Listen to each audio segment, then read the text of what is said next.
Hi, I'm Colleen Dulle. Welcome to Behind the Story. Last week, the Vatican issued a new guideline saying that priests could no longer celebrate Mass alone without a congregation in St. Peter's Basilica, and it relegated celebrations of the Tridentine Latin Mass, that's the pre-Vatican II Mass, to one chapel in the crypt church of the Basilica. Joining me today to discuss these changes is Massimo Faggioli.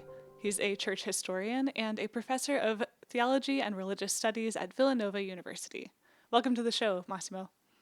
Thank you. Thank you. Um, so Massimo, I want to start out by just laying out, this change has been phrased as an effort to continue implementing Vatican II. And I'm wondering if you can tell me, like, what exactly is it about these changes that were made that are implementing Vatican II? So this change looks minimal because it is limited to St. Peter's Basilica, but actually it sends a very important message, which is that the celebration of Mass in the extraordinary form, which means in the pre-Vatican II rite, should be the exception and not the norm. And so this is important because what we have seen, especially since 2007, with Pope Benedict the 16th motu proprio of July 7th, 2007, Summorum Pontificum,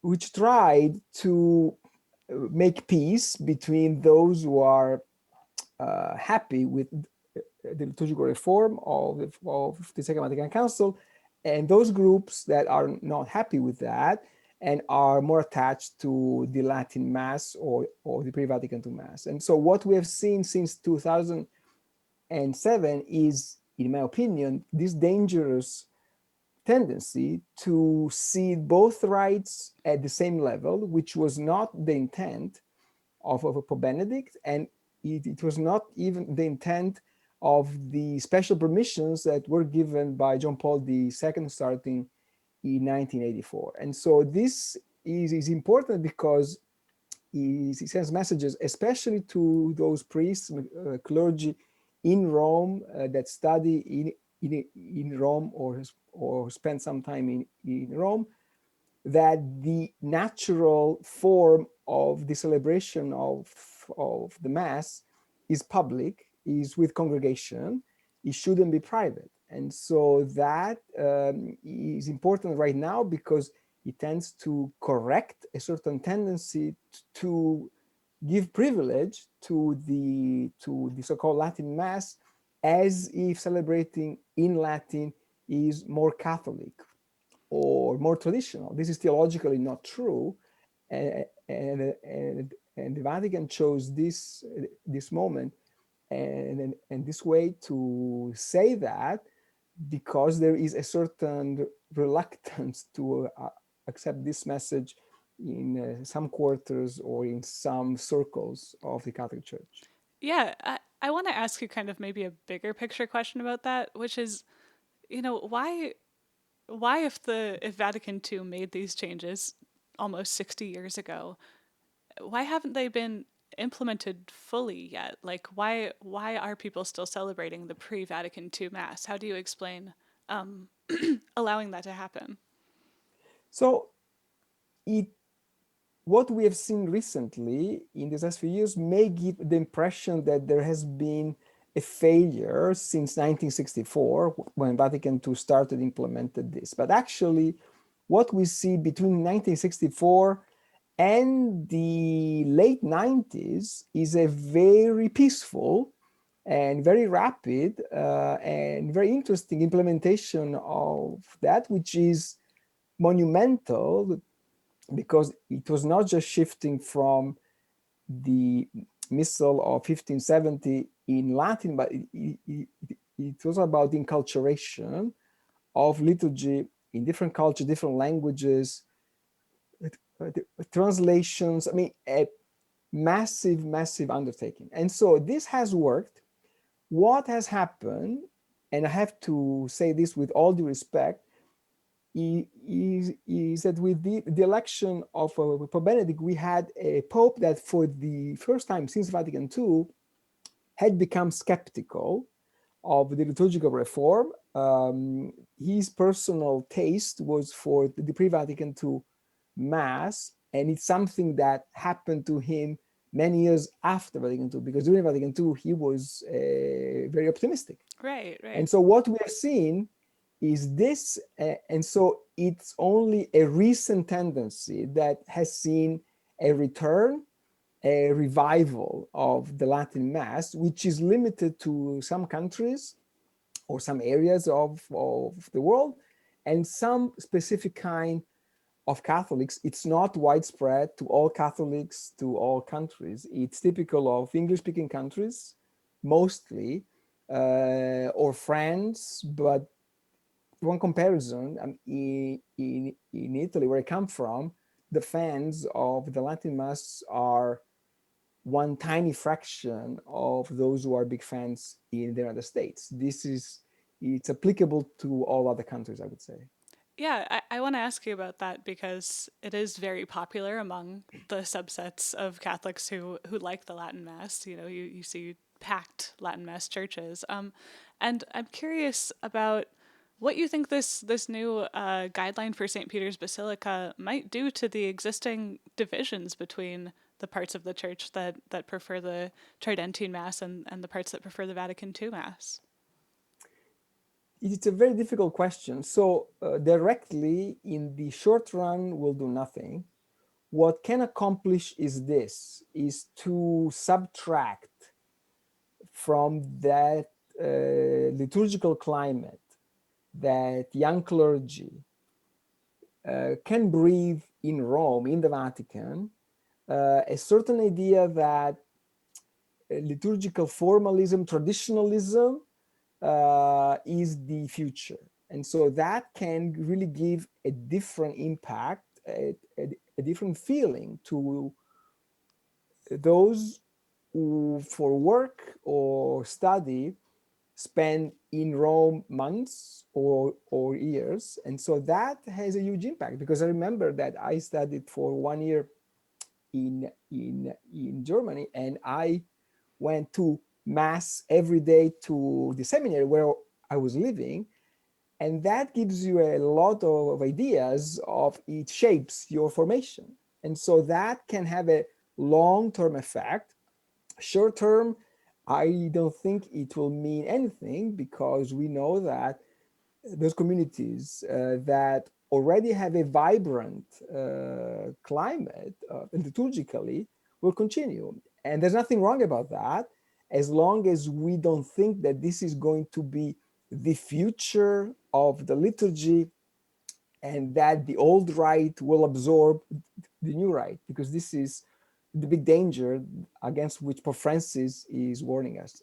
Yeah, I think that the point that you raised about the formation of priests is really interesting because you know any morning that you walk into St. Peter's Basilica when it's early, like 7:30, as soon as it opens up, already you see maybe 100 or 200 priests pass through over that first couple of hours in the day, and they go and they celebrate mass alone, or maybe with one or two people following along with them, and it's it's so quiet you actually like almost can't hear them. But then when you kind of stick around, you realize that there are just so many people passing through. There's 46 altars, and you've got like 30 or 40 people saying mass alone all at the same time. I want to ask Sure. you about the lay involvement, because I think that's a big part of this, right? Part of what makes going into St. Peter's early in the morning and seeing this happen when you're a layperson like me who has grown up with Vatican II, uh, there's a disconnect, right? Between you want to be in the church following along with the mass, but you almost can't pick a mass to follow along with. What does this new guideline say about involving lay people in the liturgy? Well, it says that Mass is essentially, by default, a celebration of the community. So I teach a course on Vatican II, and one of the photos that I showed to my student is of the bishops that were celebrating Mass before going to the Vatican for the assembly. And you see a row of the 20, 30 altars where every single bishop celebrated by himself. And so this makes no sense according to the theology of the Second Vatican Council, because it's, even if you celebrate alone as a priest, it's not your mass. It's always the mass of the church. And so it's a contradiction to have a certain theology of the church and of the liturgy and allowing hundreds of priests every day or every week to celebrate individually, because that is a distortion of the theology of the liturgy and of the church. And so it would make much more sense, and I think this is something they want to implement, to say there will be a mass in this rite or in the other rite, one at 7, one at 7:30, and if you want to celebrate, please go there and you can con-celebrate. But of course, con-celebration is something that can happen according to the Vatican II, right? And so, so here there has to be an acknowledgement at some point that the theology of the church and of the liturgy of Vatican II are the theology of the Catholic Church. And this is the critical point, because you see that most fans of the old rite, so they say it's about the language, it's about the solemnity, but in one way or another, often the final target is Vatican II as such. And so there has been, and it's been made very clear in words, in texts, in chapters, books, that for some of them, the final goal is to revert or abrogate the reform of the Second Vatican Council, not just of the liturgy, but Vatican II as such. And this is very dangerous, and this is something against which Pope Francis has repeatedly said that this church is the church of the Second Vatican Council. It's unthinkable to go back. And so the liturgy is the first debate Vatican II started with in 62.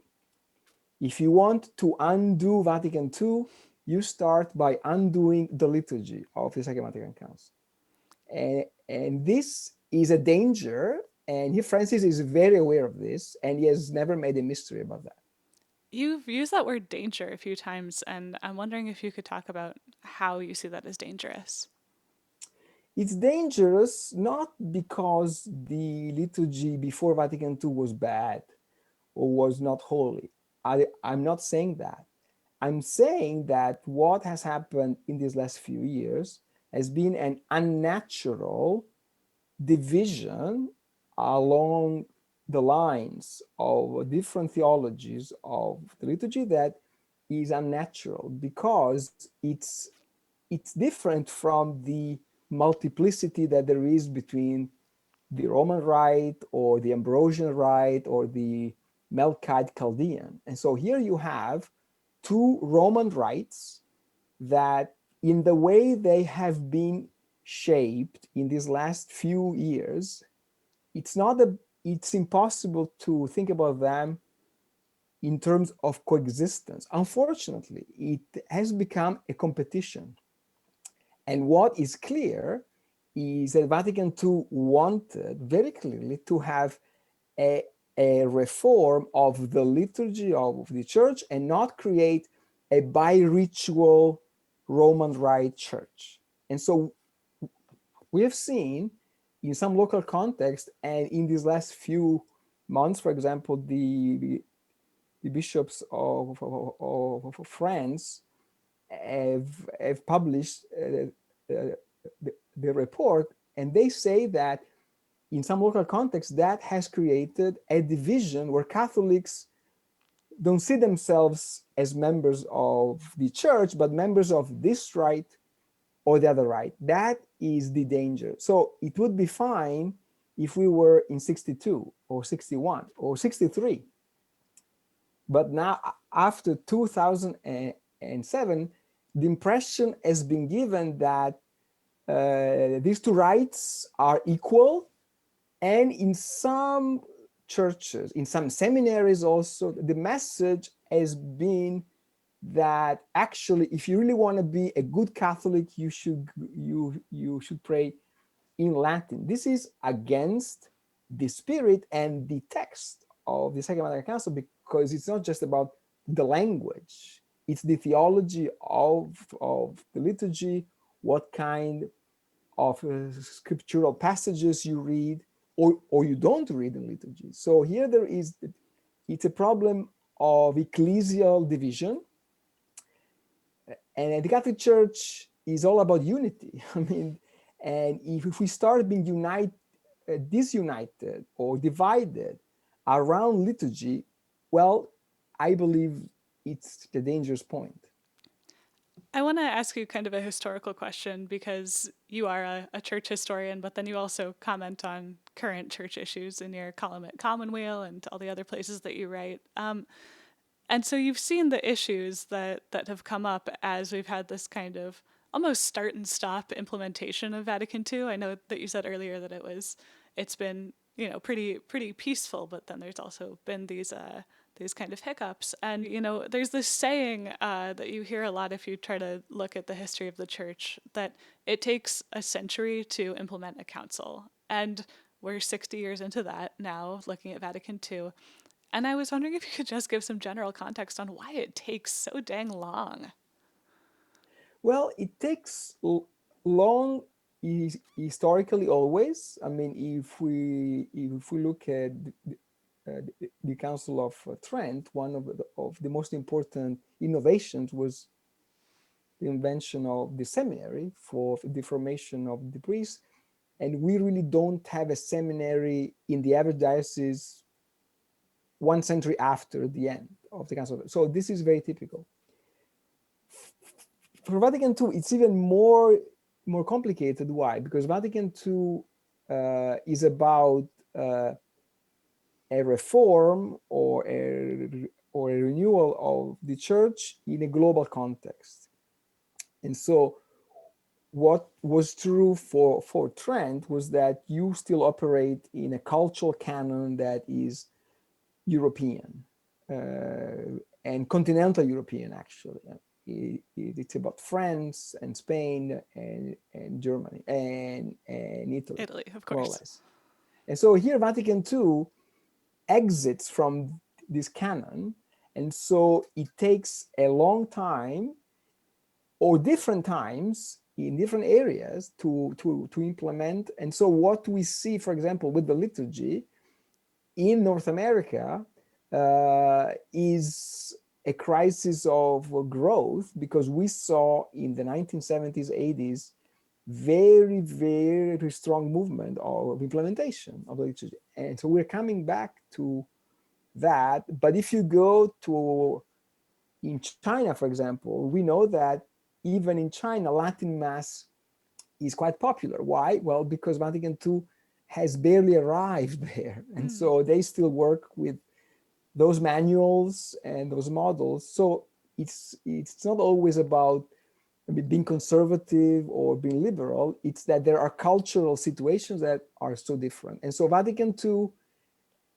it will probably take even more time. And so if one looks at the message on ecumenism or on the freedom of religion, it's very different being in North America or in Vietnam or in Australia or in Korea. I mean, so it really takes a long time. The importance of this is that though there has to be a certain consistent view in the magisterium, in the teaching of the church about the whole theological basis of that. And so here Francis has no intention to suppress or silence those who like Latin Mass, but he's saying, look, you can have that Latin Mass, okay, you cannot have the theology of the 16th century that was at the basis of Latin Mass. It's a distinction that it's important, because that theology of the 16th century would automatically exclude vast areas of global Catholicism from becoming part of the Catholic Church. And so this is why we are here in this moment, which is natural, I think, but it's also natural for the Pope to say clearly where the theology of the Church is on the liturgy. Can you give me some of the basics on kind of the difference between the theology of the 16th century versus the theology of Vatican II, like how those show up in our worship? So there is, first of all, a difference in ecclesiology. So we now operate with an idea of the Church that is egalitarian, that is non-clerical, so where being member of the Church is measured against your baptism and not against your ordination or your hierarchy. And so that makes a big difference in the way we are supposed to be part of the liturgy and of the participation and so on. And so one example is that what Vatican II has said on ecumenism and on the Jews has huge implications on the liturgy, because, I mean, evidently we now read at Mass regularly from the Old Testament, because Jesus was Jewish and he never left Judaism behind. And if you never read from the Old Testament or Jewish scriptures, you will never understand what Jesus was about. And so that is a huge difference, because of course we don't have that in the 16th century. But again, it's not because they were bad Christians. It's because it takes time for the whole church to grow in understanding of God's revelation and so this is just one other example that it's not the same thing. I mean, celebrating in the liturgy of 1570 and of 1964 or 69, it is a different sense of the church and of communion with the whole people of God and with the whole creation, all humanity. And so this is why it is dangerous, because it could give an impression of relativism from a conservative point of view. Well, it's the same. Well, it's not the same.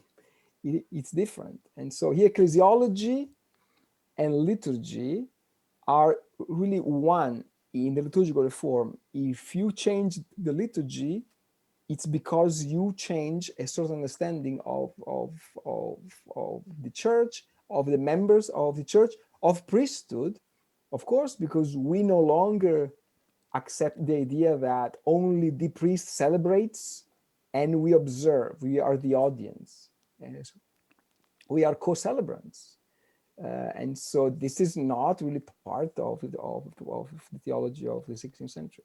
Right. Yeah, we have this idea that our theological beliefs need to be reflected in our worship, right? This phrase lex orandi, lex credendi, right? The way we pray shows what we believe. Massimo, I appreciate the chance to get your perspective on this and get some more historical context from somebody who knows the history really well. So thanks for taking the time to join us. Thank you very much. My pleasure. And for our viewers at home, thanks for joining us. If you want to have more videos like this, you can subscribe to our YouTube channel. And for more Vatican coverage, subscribe to our podcast, Inside the Vatican, which I host with our Rome correspondent, Sherry O'Connell. Massimo, if the viewers want to learn more from you, hear more from you about contemporary church issues, where can they do that? Well, I write once a month for Commonweal and twice a month for La Croix International. And if they want, they can follow my Twitter feed. All right. Thank you. And if they want to support America Media's work, you can do that at americamagazine.org/subscribe. That's the best way to support our work. Thanks so much for joining us, and we'll see you next time.